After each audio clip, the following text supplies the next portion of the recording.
같이 길가의 시냇물을 마심으로 그의 머리를 드시리로다. 아멘.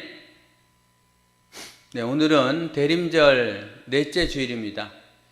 예수님의 이 땅에 오심을 사모하는 마음으로 기다리는 그 자세가 우리들에게 필요하다라는 이제 생각을 갖게 하는, 또 그런 생각을 해야 되는 그 기간이 대림절 기간이다라는 생각을 합니다. 여러분, 연말이기 때문에, 또 연말 연시기 때문에 마음이 들떠 있을 수 있는 거고, 또 세상의 기분에 따라서 또 우리가 휩쓸릴 수 있습니다.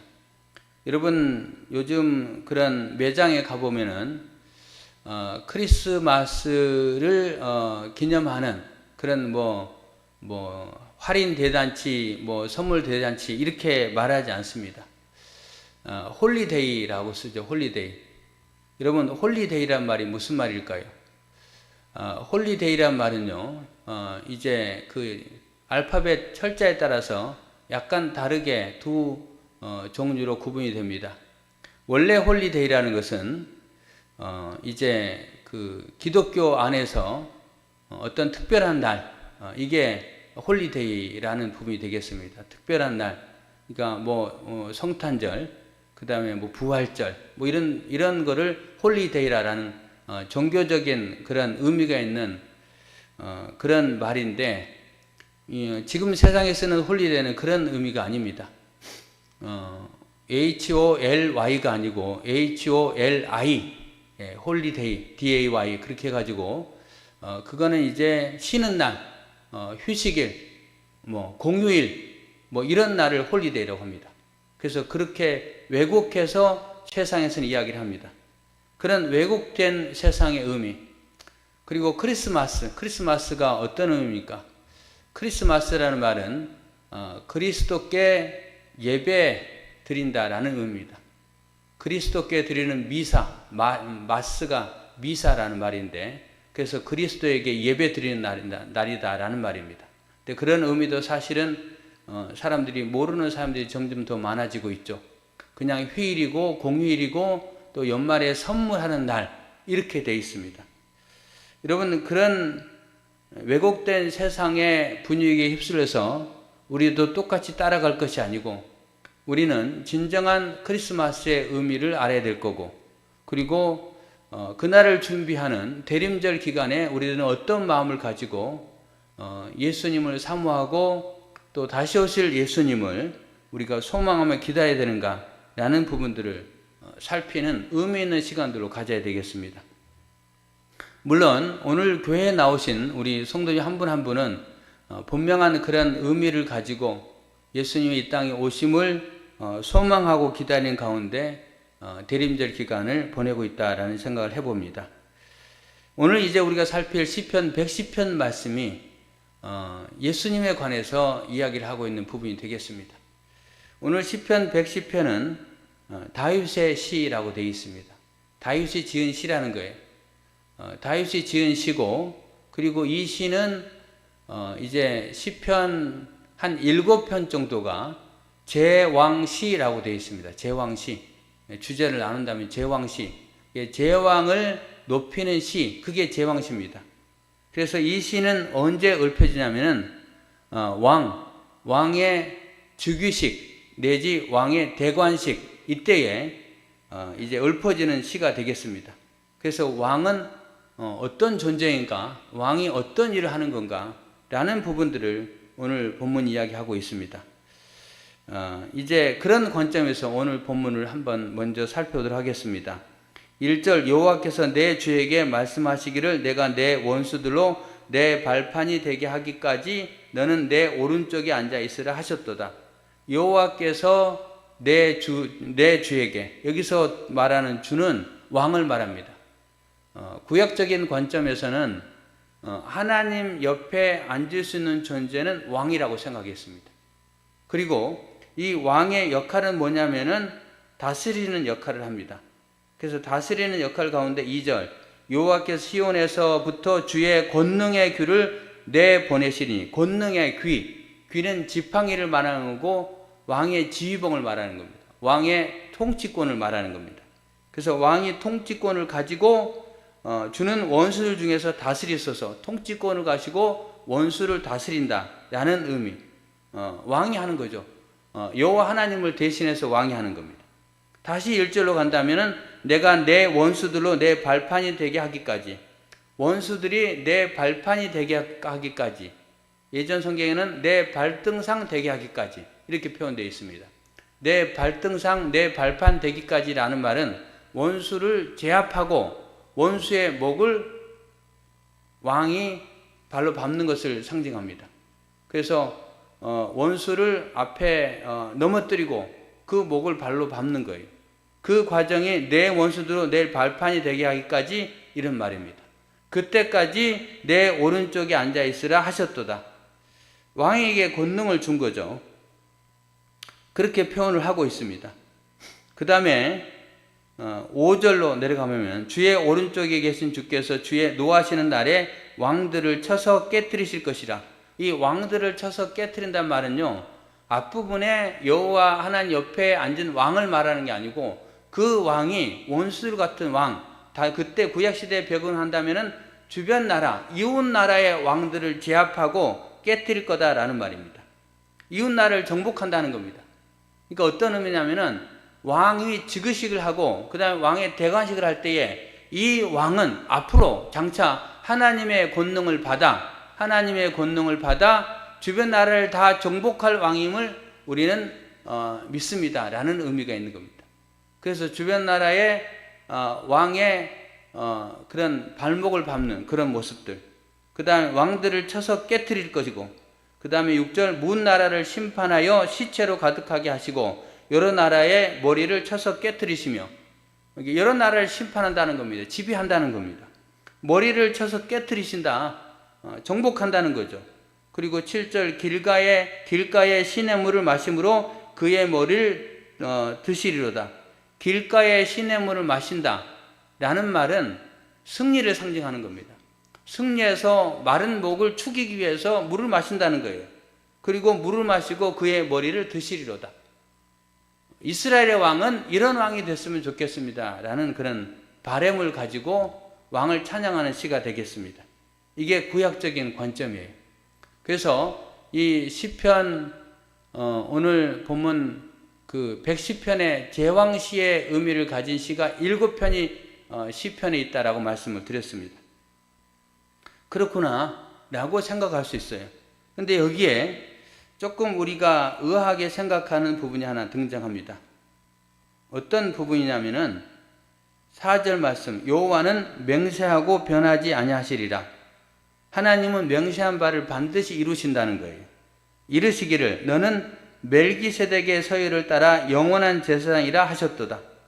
왕은요, 여호와 하나님 옆에 세운 그 왕은 또 제사장이 된다라는 의미까지 포함하고 있습니다.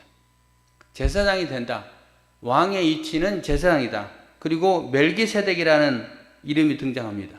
이 멜기세덱이라는 제사장은 창세기 14장과 오늘 시편 110편 두 군데에 등장합니다.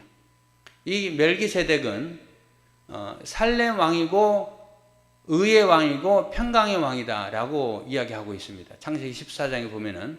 그래서 아브라함이 전쟁터에 나가 승리하고 돌아올 때에 이 멜기세덱 제사장, 살렘 왕이면서 제사장인 이 멜기세덱에게 11조를 바칩니다. 11조를 바치고, 그리고 멜기세덱은 아브라함에게 뭘 주냐면 떡과 포도주를 줍니다.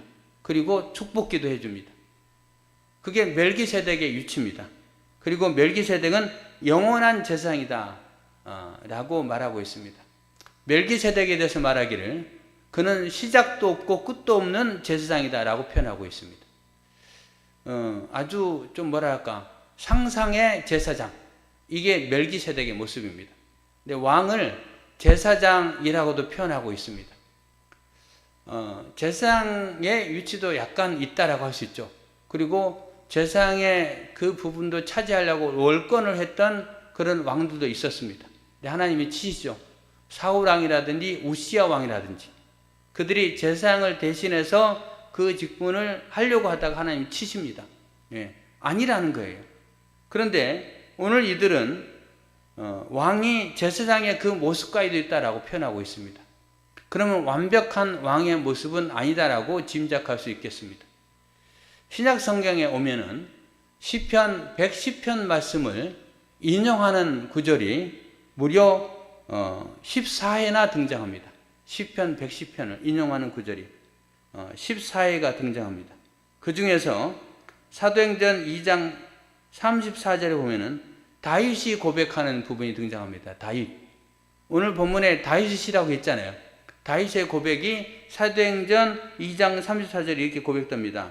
다윗은 하늘에 올라가지 못하였으나 친히 말하여 이르되 주께서 내 주에게 말씀하시기를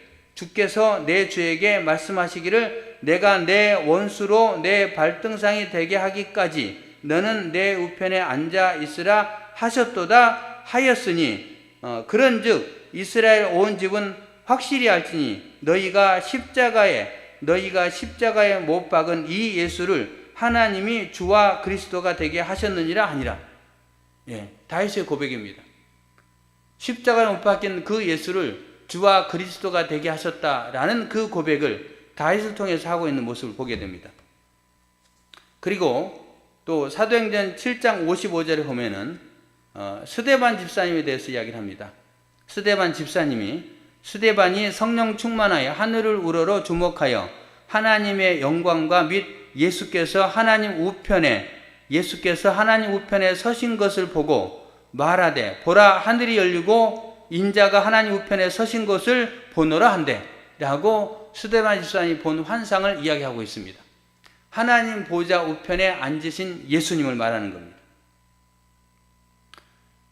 그리고 고린도전서 15장 24절 이하에 보면은 그 후에는 마지막이니 그가 모든 통치와 모든 권세와 능력을 멸하시고 나라를 아버지 하나님께 바칠 때라 그가 모든 원수를 그 발 아래에 둘 때까지 반드시 왕노릇 하시리니 라고 표현합니다.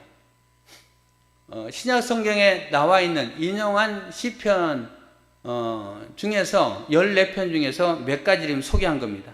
사도행전 2장, 사도행전 7장, 고린도전서 15장 그렇게 몇 가지를 제가 소개했습니다. 여러분 그렇다면 이 본문 말씀을 통해서 시편 110편에서 말하는 그 왕은 누구를 상징합니까? 누구를 상징하는 것 같아요? 예수님을 상징합니다. 예수님을 분명하게 베드로도 바울도 또 스데반 집사님도 보고 깨달았고 그분 내 주께서 또 주에게 내 오른편에 앉아 있으라 내 원수가 발등상 아래에 놓이기까지 이렇게 말한 그 주님은 예수 그리스도를 말한다는 거예요. 할렐루야. 여러분 그렇다면은 오늘 이 시편은 예수님에 대해서 정확하게 표현하는 놀라운 그런 메시지가 들어있는 시편이 되겠습니다. 한번 따라해 주시기 바랍니다. 예수님은 우리의 왕이십니다. 예수님은 세상의 왕이 되십니다. 여러분 그 말씀을 오늘 시편 110편이 표현하고 있다는 겁니다. 예수님은 왕이신다는 거예요. 하나님 보좌 우편에 앉아 계셔서 왕 되신 예수님의 모습을 이야기하고 있습니다. 그리고 그 예수님은 어떻게 하십니까? 원수를 발판 아래 두기까지 싸우신다는 거고 그리고 왕의 권능의 귀를 가지고 원수들을 다스리실 것이고 그리고 그분은 왕들을 쳐서 깨트리실 것이고 문 나라를 심판하실 것이고 그리고 여러 나라를 치신 다음에 길가에 시냇물을 마심으로 그의 머리를 드실 것이다. 그리고 여러 나라의 머리를 치신다라는 말씀은 창세기에 기록되어 있는 여자의 후손은 뱀의 머리를 상하게 할 것이고 그런 예언의 말씀의 성취라는 거예요. 여러분 예수님은 하나님이시고 예수님은 왕이신 분입니다. 이 세상을 통치하시고 다스리는 분입니다. 그리고 오늘 본문에 나와 있는 권능의 날, 또 주의 진노의 날, 노하시는 날, 이거는 또 심판의 날과 연관되는데 그 권능의 날, 노하시는 날, 그 다음에 심판의 날은 예수님께서 이 땅에 오시는 날, 그리고 예수님이 부활하시는 날, 그리고 예수님이 마지막 심판의 주권을 행사하는 날, 이것까지 다 포함되는 겁니다. 그런 모든 통치권을 갖고 계신 분이 바로 예수님이다라는 말입니다. 오늘 본문을 통해서 시편 기자 다윗은 분명하게 내 죄 옆에 앉으신 그분이 예수님이다라는 고백을 하고 있습니다. 예수님은 왕이세요. 그런데 이분은 원수를 멸하신다. 어둠의 권세를 멸하시러 이 땅에 오신다라는 말입니다. 악한 사단의 권세죠. 악한 사단의 권세를 물리치시고 또 죽음과 어둠과 두려움과 공포와 또 부정적인 모든 것을 다 물리치러 오신 왕이시라는 거예요. 여러분이 사실을 믿으시길 바랍니다. 왕 대신 주님이십니다. 왕 대신. 그래서 이것에 대해서 또 성경은 뭐라고 우리에게 말씀하고 있습니까? 베드로 전서 2장 9절에 10절에 보면 너희는 택하신 족속이요 왕같은 제사장들이요 거룩한 나라요 그의 소유된 백성이니 이는 너희를 어두운 데서 불러내어 그의 귀한 빛에 들어가게 하신 이의 아름다운 덕을 선포하게 하심이라. 너희가 전에는 백성이 아니니 이제는 하나님의 백성이요 전에는 긍휼을 얻지 못하였더니 이제는 긍휼을 얻은 자니라. 거기에 보면 우리를 왕같은 제사장, 왕의 신분을 이어받은 제사장이다라는 표현을 하고 있습니다. 그래서 첫 번째 우리 주님은 왕이시다. 그리고 우리는 왕의 백성이다. 라는 부분들을 생각할 수 있겠습니다. 그런데 그분에 대해서 하나님은 단지 왕으로만 표현하는 게 아니고 제사장으로 표현하고 있습니다. 제사장. 오늘 본문 4절 멜기세덱의 서열을 따라 영원한 제사장. 여러분 예수님은요 왕이신데 또 제사장이라는 겁니다. 이 제사장은 어떤 의미가 있을까요? 여러분 제사장은 백성들을 대신해서 하나님께 중보하는 역할, 백성들의 제사에서 대신해서 하나님 앞에 예배드리는 역할, 그런 역할을 하죠. 그리고 그 제사장은 왕의 위치에 있는 게 아니고 인간의 위치로 내려옵니다. 그게 제사장이잖아요. 여러분 그렇다면은 뭘 말하냐면요. 예수님은 위대한 하나님의 아들이시고 그분은 왕이신데 왕의 위치에 계속 계신 게 아니고 사람의 몸을 입고 이 땅에 오셨다는 거예요. 이게 제사장의 의미입니다. 사람의 옷을 입고 이 땅에 오셨다는 거예요. 할렐루야. 예수님이 사람의 옷을 입고 이 땅에 왜 오셨을까요? 제사장의 역할을 감당하기 위해서. 제사장은 여러분 백성들의 죄를 대신 맡아주시고 하나님께 아뢰일 뿐만이 아니고 영원한 대제사장이 되신 예수님은 우리를 대신해서 친히 제사의 제물이 되셨다는 거예요. 제사의 제물, 우리를 위해서 친히 죽으시기 위해서 하나님 앞에 드려지는 제물이 되기 위해서 이 땅에 오셨다는 거예요. 그게 제사장이라는 거고 멜기세덱의 영원한 서열을 따라 멜기세덱의 반차를 따라 제사장이 된 그 예수님은 영원한 그 역할을 감당하신다는 겁니다. 성경에 보면은 구약 성경에 나와 있는 제사장과 신약의 제사장이 분명히 다른 부분들을 기록하고 있습니다. 히브리서 10장 11절 제사장마다 매일 서서 섬기며 자주 같은 제사를 드리되 이 제사는 언제나 죄를 없게 하지 못하거니와 오직 그리스도는 죄를 위하여 한 영원한 제사를 드리시고 하나님 우편에 앉으사 그 후에 자기 원수들을 자기 발등상이 되게 하실 때까지 기다리시나니 그가 거룩하게 된 자들을 한 번의 제사로 영원히 온전하게 하셨느니라. 한 번의 제사로 우리를 영원히 온전하게 하셨다라고 히브리서 기자가 이야기를 하고 있습니다. 예수님은 이 땅에 오셔서 우리의 죄를 맡아주셨고 그리고 우리를 대신해서 십자가에 돌아가시는 그 역할을 위해서 왕이셨지만 이 땅에 오셔서 제사장 역할을 감당했다는 거예요. 여러분 그날이 바로 예수님이 이 땅에 오신 성탄절이고 성탄절의 의미는 우리를 위해서 예수님이 성육신하셨다. 우리를 위해서 예수님이 육신의 옷을 입고 이 땅에 오셨다라는 의미가 있는 겁니다. 놀라운 의미죠. 그래서 이 시편 110편 말씀을 묵상하면서 설교를 준비하면서 제 마음속에 무한한 감동과 감격의 마음이 들었습니다. 왜? 왕이신 하나님의 아들 예수님이 우리를 위해서 낮아지셨다는 거예요. 우리를 위해서 육신의 옷을 입고 이 땅에 오셨다는 거예요. 얼마나 감사한 일입니까? 허물 많고 죄 많은 우리들을 위해서 주님이 이 땅에 오셨다는 거예요. 그리고 오늘 성령의 감동을 받은 다윗은 이 시편 110편을 통해서 그렇게 예수님에 대해서 이야기를 하고 있다는 겁니다. 결론적으로 3절에 보면은 이렇게 표현하고 있습니다. 주의 권능의 날에 주님이 이 땅에 임하시는 그 날이죠.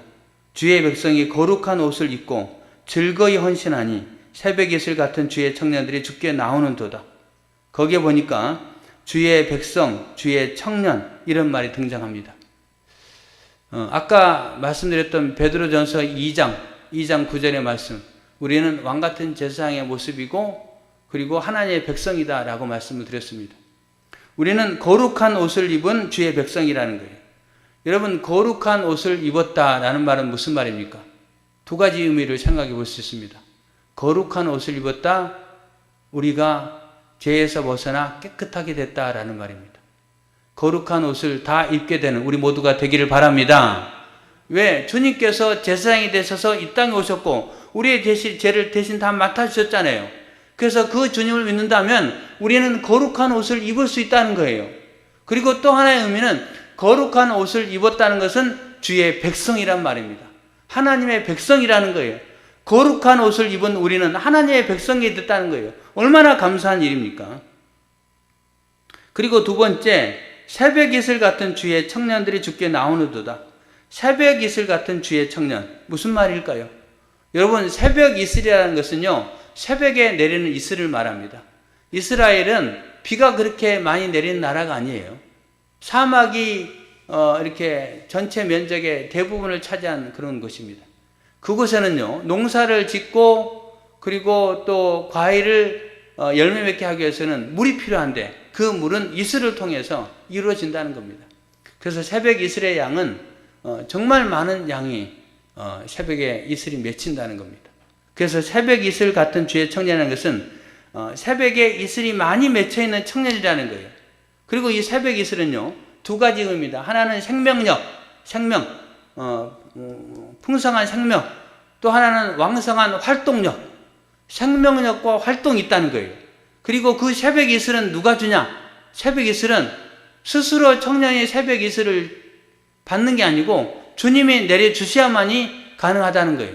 그래서 새벽 이슬을 이렇게 뒤집어 쓴 청년이라는 것은 하나님의 은혜를 받은 청년이라는 겁니다. 아까 말한 거룩한 옷을 입었다는 거 비슷한 의미라는 거예요. 새벽 이슬, 하나님의 은혜를 받았다는 거예요. 주의 긍휼하심을 받은 사람들이 됐다는 겁니다. 여러분, 그렇습니다. 우리의 모습이 바로 이런 모습이 아닐까요? 왕이신 주님, 제사장으로 이 땅에 오신 주님, 낮아진 주님께서, 그 주님께서 우리에게 거룩한 옷을 입혀주셨습니다. 하나님의 백성이 되게 하셨습니다. 새벽에 이슬을 많이 내리셨고 주의 은혜로 우리가 주의 청년들이 됐다는 겁니다. 그래서 주의 청년이 된 그들은 어떻게 합니까? 즐거이 헌신하니. 여러분, 즐겁게 헌신한다는 거예요. 왜 즐거이 헌신할까요?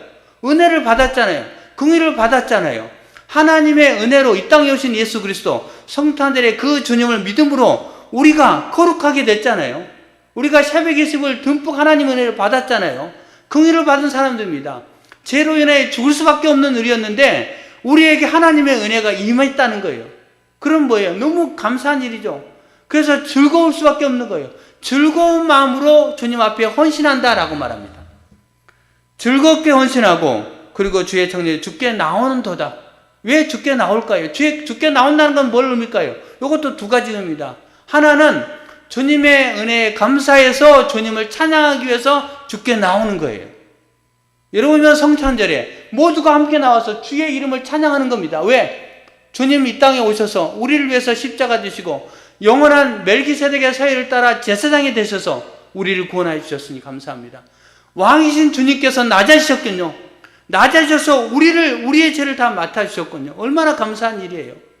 그래서 우리가 주께 나와서 풍성한 생명력과 왕성한 활동력을 가지고 주님을 찬양해야 한다는 겁니다. 여러분, 그렇게 주님을 찬양하는 귀한 분들 되기를 바랍니다. 그 다음에 또 하나의 의미는 주께 나와서 뭐가 되는 거예요? 주의 백성이고 또 새벽에서 같은 주의 청년이 돼서 주의 군사가 되는 겁니다. 주의 군사. 주님이 많은 왕들을 쳐부수고 그리고 그들의 머리를 뒷부수고 그리고 원수들을 멸하실 때에 우리가 거기에 동참하게 되는 거예요.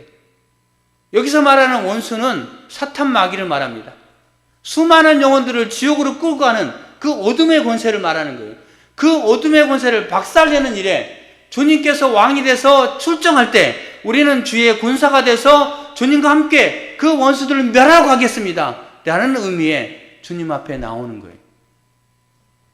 그렇다면은 이 시편 110편이 얼마나 웅장한 시인가, 정말 대단한 시구나. 주님이 어떤 분인가, 그분은 왕이시고 그분은 제사장 되고 그리고 그 은혜를 맛본 그 수많은 주의 청년들, 주의 백성들이 즐겁게 헌신하며 주님 앞에 나가서 나도 주님과 함께 용사가 돼서 주님을 찬양하고 또 주의 이름을 선포하고 주님의 사랑을 나누는 사람 되겠습니다 라고 하는 것이 주의 청년의 모습이라는 거예요. 주님은 우리가 이런 모습이 되기를 원합니다. 여러분, 우리는 어떤 마음을 가지고 이 길을 가야 될까요? 어떤 마음을 가지고 주님 앞에 나가야 될까요? 내가 왕의 백성이구나. 결국은 뭐예요? 나도 왕이라는 거예요. 나도 왕에게 속해 있는. 그래서 나는 왕따예요, 왕따. 이런 왕따가 뭐죠? 예, 할렐루야. 왕을 따르는 사람들. 그게 왕따예요, 왕따. 우리는 왕의 군사라는 거예요. 왕의 군사에 대한 자부심을 가지고 여러분 낙심하지도 말고 절망하지도 말고 두려워하지도 말고 여러분 우리는 왕을 따르는 군사잖아요. 왕이 우리에게 힘을 주잖아요. 새벽 이슬같이 그런 생명력을 주시고 거룩한 옷을 입혀주시고 그리고 왕의 그 귀를 예수님께 주셨는데 그분이 하나님 보좌 우편에 앉으셔서 나를 따르라고 있잖아요. 그러면 우리가 왕의 당당함을 가지고 세상을 향해 나아가야 됩니다. 그리고 세상을 향해 나아갈 때에 또 어떤 마음으로 주님의 마음이 돼 제사장의 마음, 낮아지는 마음입니다. 겸손한 마음입니다. 이거는 희생을 말하는 겁니다. 희생. 나는 왕의 백성이고 왕을 따르는 사람인데 그 입장으로 내가 가지고 있는 그 은혜, 나의 거룩한 옷을 입고 있고 새벽 이슬 같은 놀라운 하나님의 은혜를 맛본 우리로서 세상에 나가서 당당하게 그들에게 주의 소식을 전하고 또 헐벗고 굶주리고 연약한 자에게 보살피고 유로하고 격려하고 그 역할을 우리가 할 수 있는 거예요. 여러분 세상이 얼마나 혼란스럽습니까? 그 혼란스러운 가운데 세상에 많은 사람들은요 공포심이 있습니다. 제가 그래요. 그렇게 평가도 해봅니다. 여러분 탄핵을 찬성하는 사람과 탄핵을 반대하는 사람들의 다 그들의 입장에 들어가 보면요 두려움이 있어요. 두려움이. 만약에 이번에 탄핵이 안 되면 우리나라 꼴이 어떻게 될까? 우리나라가 정말 힘들어질까요? 두려움이 있습니다. 탄핵이 안 되면. 반대로 또 탄핵이 되면 어떻게 될까? 우리나라 꼴이 어떻게 될까? 탄핵이 되면 우리나라는 무조건 대통령을 끄집어내는 그런 나라의 전통이 되지 않겠는가? 뭐 이런 부분을 통해서 여러 가지 두려운 마음이 있다는 거예요. 그래서 절대적으로 자기의 생각대로 지금 안 되면 안 되는 거예요.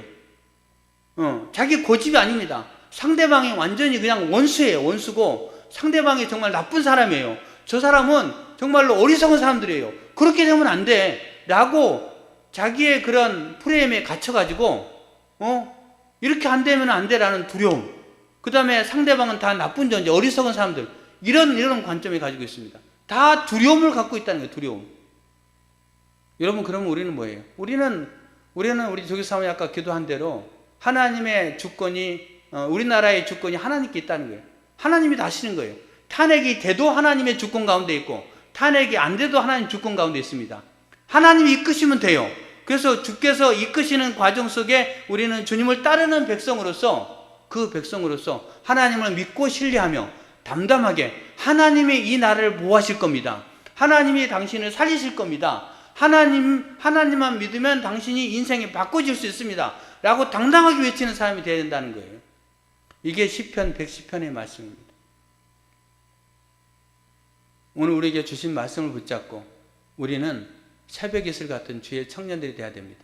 여러분, 그런 모습으로 하나님의 일들을 감당하며 나아가는 귀한 분들 다 되시길 바라겠습니다. 기도하겠습니다.